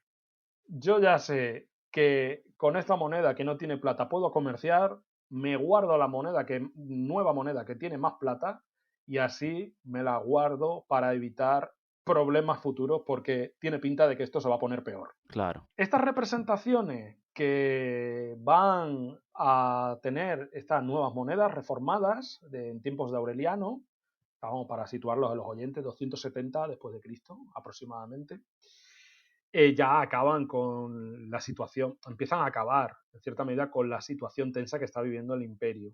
Y sobre todo ya vamos a encontrar que estos emperadores siguen siendo militares, pero va a empezar a aparecer en los reversos de las monedas alegorías a las virtudes militares, pero sobre todo alegorías a la paz, alegorías a la concordia. Lo que están hablando de que el imperio está ya en cierta medida calmando las tensiones, algo que no se va a producir hasta que llegue al poder nada más y nada menos que Diocleciano, que es el que inicia una gran reforma territorial, una gran reforma política y monetaria que da inicio a lo que se denomina en la historiografía como el Bajo Imperio. Estamos situándonos en el 285.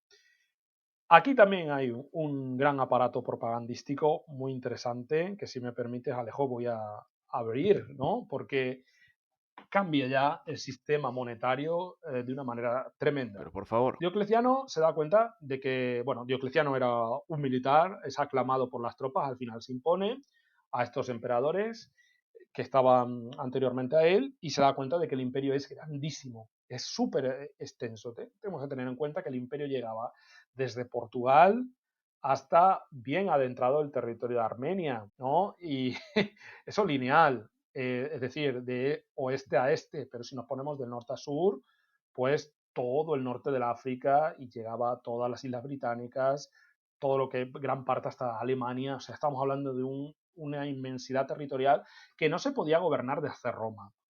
Diocleciano lo que decide es dividir el imperio en 4 partes y nombrar 4 emperadores. Es lo que se denomina la tetrarquía. Va a haber 4 emperadores que son todos iguales en poder. Ninguno está por encima de otro y se tienen que turnar. ¿Y esto cómo se va a trasladar a la moneda? Pues de una manera muy simple. Primero, que no va a haber características personales entre los 4 emperadores. Los emperadores se van a representar todos prácticamente iguales, lo único que va a cambiar va a ser su leyenda. Y vamos a tener siempre figuras con una barba perfectamente delimitada y con un carácter vestido militar para demostrar que estamos hablando de que son emperadores, pero que son jefes militares. Y para demostrar que todos son iguales, las primeras monedas de esta tetrarquía acuñan en el reverso a los 4 emperadores sujetando el mismo edificio, que es el edificio de Roma, del imperio.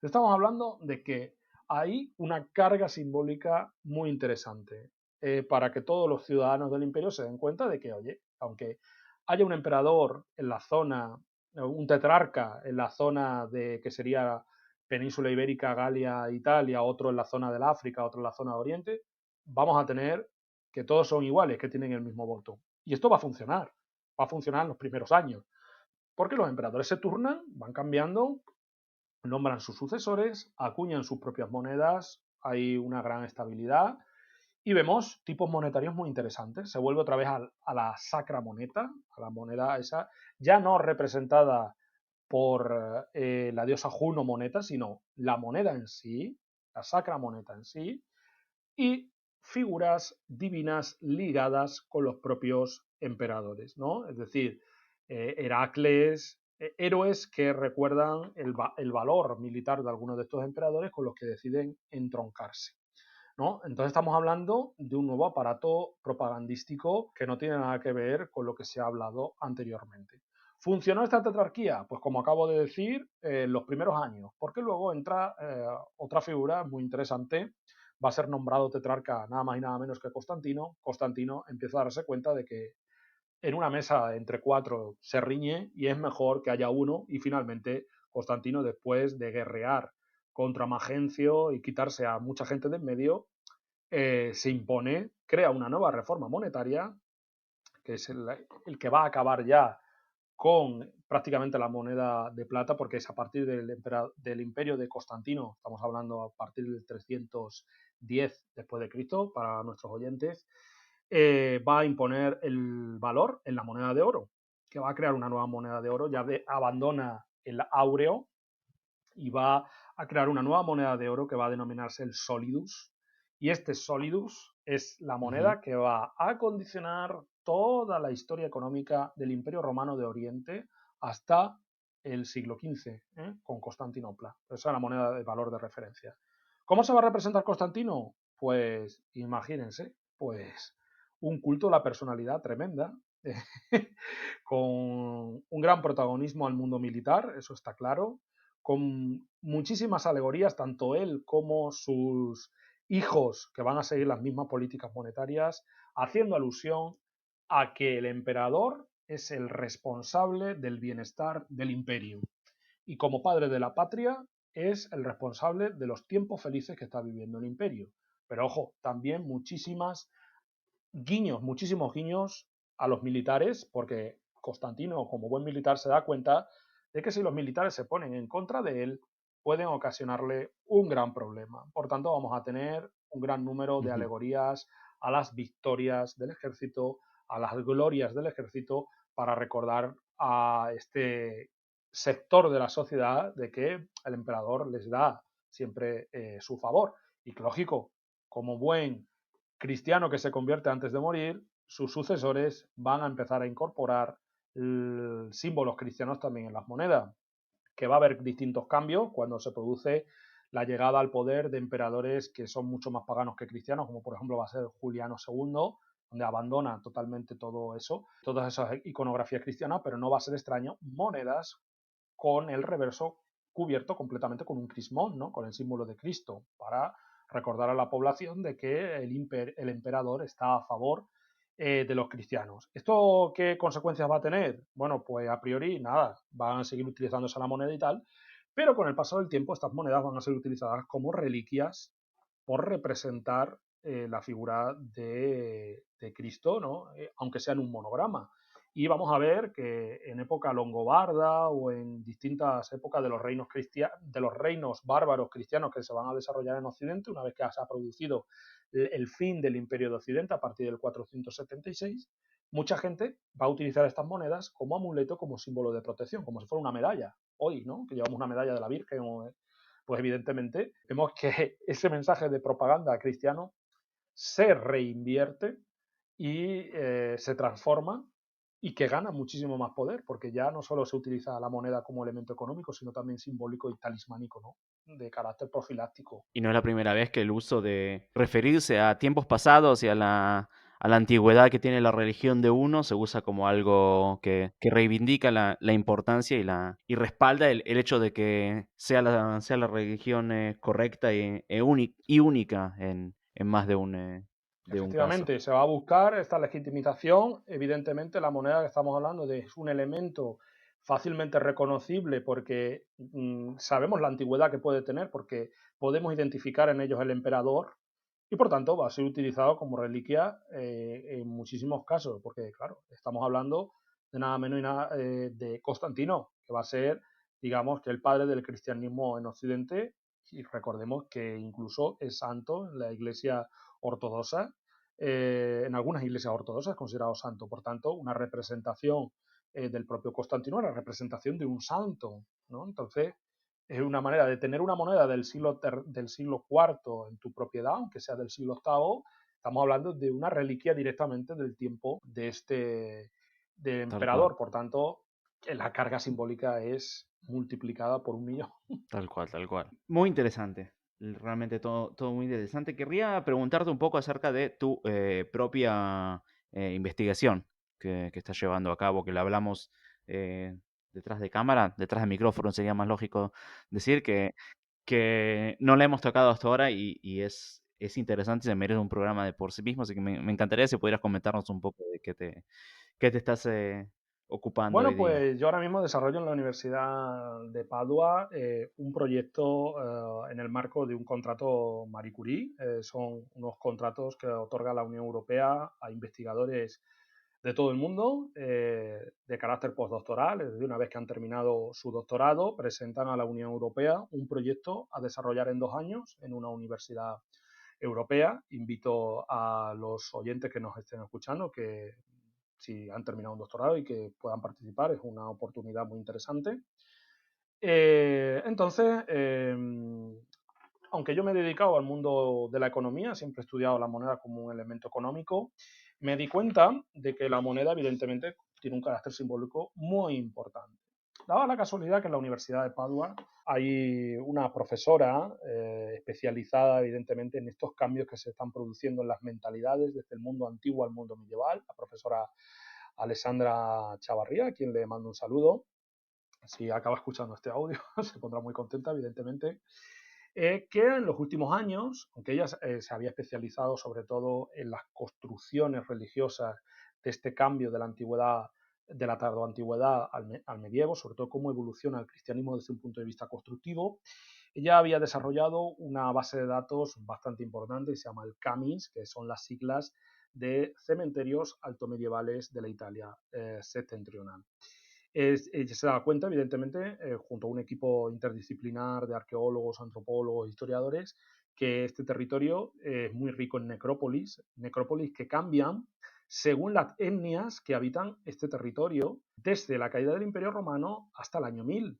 ¿No? Estamos hablando de un espacio en el que conviven y donde empiezan a circular personas que son, por así decirlo, romanos, carolingios, ostrogodos, longobardos, bizantinos, y que cada uno va a tener una serie de ritos a la hora de llevar a cabo la inhumación de sus difuntos. En este ámbito nos dimos cuenta de que la moneda seguía siendo parte de los ajuares que solían acompañar a estos difuntos en su inhumación de cara a su viaje al mundo del más allá.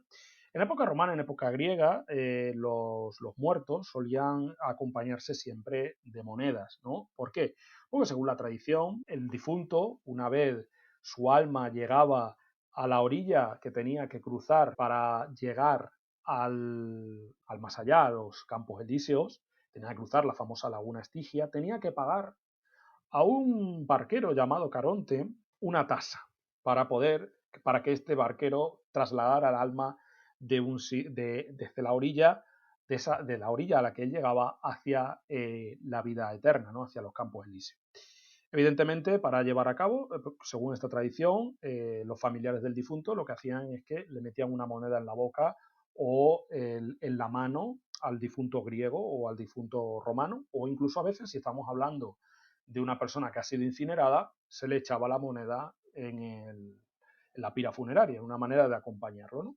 Bueno, nos damos cuenta de que Algo que no podía faltar. efectivamente era algo muy importante. Hoy en día, gracias a este proyecto que estoy desarrollando, también en colaboración con otros profesores franceses y belgas que también se dedican a este tema, se están desarrollando otras teorías que dicen que no solo se dedicaba a la moneda Caronte, sino que también podía ser utilizada la moneda como un elemento de talismán, porque evidentemente hay una relación entre el sexo del difunto y los reversos de las monedas que portan, es decir, para hacer un símil, los hombres siempre portan reversos masculinos de dioses o mujeres elementos femeninos, entonces puede haber una lectura social en esto que hay que analizar con detenimiento, ¿no?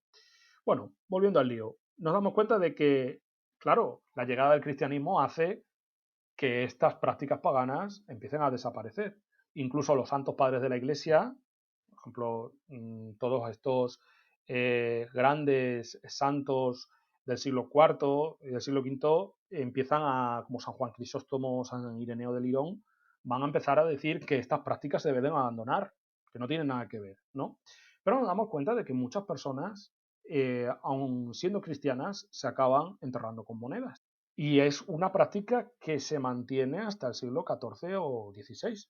Incluso en algunas zonas de Europa, siendo cristianos del siglo XVI, XVII, en la zona de Polonia y de Checoslovaquia, siguen utilizando esta práctica, ¿no? Entonces hay una lectura que debe revisarse. Por ejemplo, los longobardos utilizan la moneda, pero ya no como un símbolo para pagar, sino todas las monedas están perforadas porque forman parte de las decoraciones de sus elementos de vestido. ¿Es una moneda con carácter económico? No, pero podría tener un carácter simbólico, porque tú no te atas a tu vestidura una moneda porque sí, tiene que tener algún aspecto, ¿no? Y aquí volvemos otra vez a los elementos que acabamos de comentar. Algunas teorías relacionan a estas prácticas de difuntos con que las monedas que se incorporan son monedas que portan elementos cristianos. Y entonces como si yo me entierro yo que soy cristiano, me entierro pues con una medalla de un santo, de una virgen, para que me proteja en el más allá o que me ayude a llegar al más allá. No obstante, según la etnia, la situación cambia, ¿no? Estamos ahora mismo, nada más que hemos desarrollado 3 meses del proyecto, estamos en un proceso de recopilación bibliográfica bastante importante, revisando muchos materiales, pero sí es cierto que hemos podido observar que según la etnia y según el sexo del difunto, la situación cambia. Y esto, pues en cierta medida, tiene una lectura social muy interesante que hay que revisar y que esperemos que nos dé buenos resultados, porque ¿por qué un hombre tiene más monedas que una mujer? O viceversa. ¿Por qué solo los hombres llevan monedas y las mujeres no? O sí es algo, digamos, similar entre ambos sexos, o qué pasa con los niños, porque hemos observado que las tumbas de los infantes tienen más monedas que en algunos casos que la de las personas adultas. Y esto, pues evidentemente, tiene que tener una lectura social que esperemos sacar, ¿no? No tiene nada que ver con las tumbas de los santos, porque sí es cierto que cuando se han llevado a cabo las reinhumaciones de algunas reliquias, muchas de las urnas donde se encuentran estos restos óseos de algunos santos, hay monedas. Las monedas pueden ser utilizadas para datar, es decir, cuando se ha llevado a cabo la apertura de una urna donde se encuentran los restos de algún santo, se meten las monedas del momento para demostrar que ha sido solo en ese momento cuando se han abierto, o que los peregrinos dejan las monedas cerca de la tumba de estos santos como una manera de demostrar que allí han estado, como un testimonio directo de... Es como hoy, cuando la gente va a Roma, que tira las monedas a una fuente o a un pozo, que es una Claro. manera también de contener, en cierta medida, es una tradición que nos liga desde el mundo antiguo, porque en época romana se tiraban monedas a los pozos, porque los pozos eran donde habitaban las ninfas. Entonces era una manera de darle un voto de alegría y de recuerdo, decir, oye, que he estado y te he hecho una ofrenda en dinero, porque no tengo otra cosa para tirarte, ¿no? Por tanto, es un tema diferente de cómo la moneda pues ya deja su valor económico y nos tiene un valor simbólico añadido, como hoy en día. Hoy estoy completamente seguro, bueno, la moneda se sigue utilizando de carácter simbólico en muchos rituales, por ejemplo, en el mundo cristiano, sobre todo en el mundo católico, cuando se produce, por ejemplo, el matrimonio, el rito del matrimonio, los esposos se tienen que trasladar de una mano a otra un conjunto de monedas, porque es una manera de demostrar que las riquezas siguen estando presente, pero también la moneda se sigue utilizando con carácter ritual en otros ambientes, como por ejemplo la moneda de plata para llevar a cabo curaciones de carácter más tradicional, ¿no? Eso yo lo he visto, por ejemplo, en la zona donde yo habito, en Extremadura, que es una región central de España en frontera con Portugal, donde se utilizan las monedas de plata hervidas en agua y ese agua que es una moneda que se tiene que hervir con agua siempre cuando haya luna llena. Ese agua tiene carácter salutífero, se utiliza para bendecir, para evitar los malos espíritus o malas vibraciones, ¿no? Por tanto, estamos hablando de que es una moneda de plata, pero es que la moneda de plata siempre ha sido un valor muy importante en la economía de época antigua y que eso se acaba trasladando al mundo de la mentalidad, ¿no? Entonces estamos hablando de que hay una carga simbólica relacionada con la moneda que no puede pasar desapercibida, que hay que estudiarla no ya tanto desde un carácter arqueológico, sino también antropológico. Sí, sí, es muy, muy interesante a día de hoy incluso.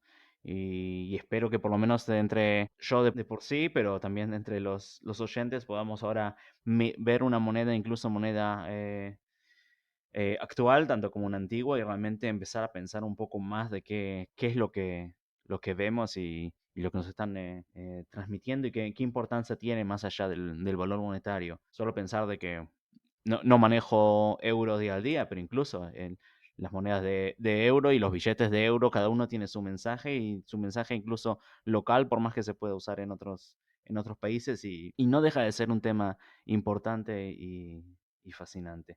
Espero que te haya sentido bien y que te haya sido amena la charla porque a mí me ha encantado Muy y amena, muy amena. Me he sentido muy en mi casa. Bueno, estoy en mi casa, pero me siento como si estuviéramos en un bar tranquilamente charlando entre colegas. Así que muy bien. Ha sido una experiencia muy gratificante, la verdad. muy bien. Te agradezco nuevamente el interés y formar parte de este proyecto que espero que consiga sus propios objetivos. Y también podré invitarte a que formes parte de otro capítulo y otro programa en un futuro. Siempre estás Hombre, y invitado. yo bien aceptado de participar y bien contento porque todo lo que sea compartir en cierta medida con nuestros oyentes particularidades del mundo que nos ha precedido y que nos sirve en cierta medida para comprender también hoy nuestra actualidad, pues voluntario, como dicen los italianos, voluntieri, a participar. Me alegro de oírlo. Bueno, y a los oyentes, muchas gracias por haber llegado hasta aquí, que se ha alargado mucho más de lo que esperaba el programa y sin darme cuenta, o sea que eso ya demuestra lo bien que la hemos pasado. Así que gracias por llegar hasta aquí. Por el momento también invitarlos, quien quiera tener algún comentario, algún tema del cual quiera hablar, si quieren llegar a formar parte incluso del proyecto, pueden enviarme un email a aticapodcast@gmail.com, atica con K. Me imagino que con el tiempo saldrán también las redes sociales del programa, pero allí creciendo de a poco. Así que muchas gracias por estar aquí. Noé, muchas gracias nuevamente y nos estamos Gracias viendo. a ti, Alejo, y nada, seguimos en contacto.